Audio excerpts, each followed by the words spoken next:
Hello বন্ধুরা, এটা আমার ফার্স্ট ব্লগ। তোমরা সকলে আমার পাশে থেকো এবং সাপোর্ট করো, এবং এই লড়াই তোমরা কিন্তু অবশ্যই অবশ্যই আমার পাশে থেকো। তো তোমরা দেখো আমি কোথায় যাচ্ছি আমার মেয়েকে নিয়ে।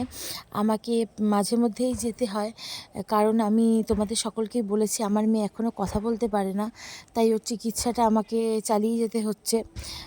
তো আমি ওকে নিয়ে স্পিচ থেরাপি করাতে যাই। তো যেভাবেই হোক আমাকে এই চিকিৎসাটাও চালিয়ে নিয়ে যেতে হবে, যাতে ওকে সুস্থ করা যায়। তো এই লড়াইটা আমাকে লড়তেই হবে। তোমরা সকলেও কিন্তু এই লড়াইয়ে আমার পাশে থেকো। তো দেখো, চলে এসেছি স্পিচ থেরাপির ক্লাসে। তো এখন ওর ক্লাস শুরু হবে। ম্যাম এখনও ক্লাসে ঢোকেনি। ওর বাবা ওর কানে মেশিনটা সেট করে দিচ্ছে, কারণ তোমাদের আমি আগেও বলেছি ওর কানের প্রবলেম আছে বলে ও কথা বলতে পারে না। ওর বাবা কানে মেশিনটা সেট করে দিচ্ছে। একটা কানে দিয়েছি, চেষ্টা করছি এবার আরও একটা কানে মেশিনটা দেওয়ার। তো ওর বাবা কানে মেশিনটা দেখো সেট করে দিল। এবার এখনই ম্যাম ঢুকলে ওর ক্লাস শুরু হবে।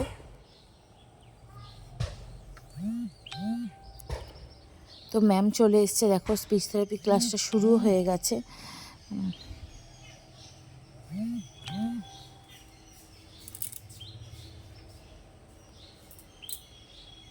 প্রথমেই ওকে জিভের যে ব্যায়ামটি সেটি করিয়ে নেয়, যাতে ওর শিরাগুলো ছাড়ে এবং ও কথা বলতে পারে।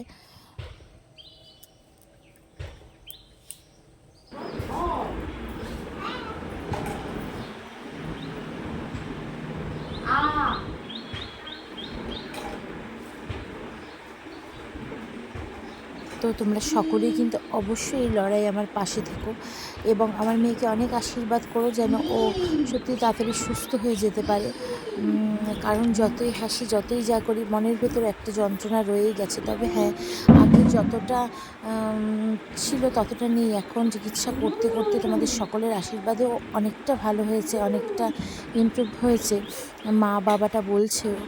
তো তোমরা সকলে কিন্তু পাশে থেকো এবং আমাদের আশীর্বাদ করো, যাতে আমি এই লড়াইয়ে জিততে পারি, এই যুদ্ধটা জয় করতে পারি, আমার মেয়েকে আমি সুস্থ করে তুলতে পারি। তো তোমরা সকলেই লাইক করো, কমেন্টে জানিও এই ব্লগটা তোমাদের কেমন লাগলো। সকলকে অনেক ধন্যবাদ।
হ্যালো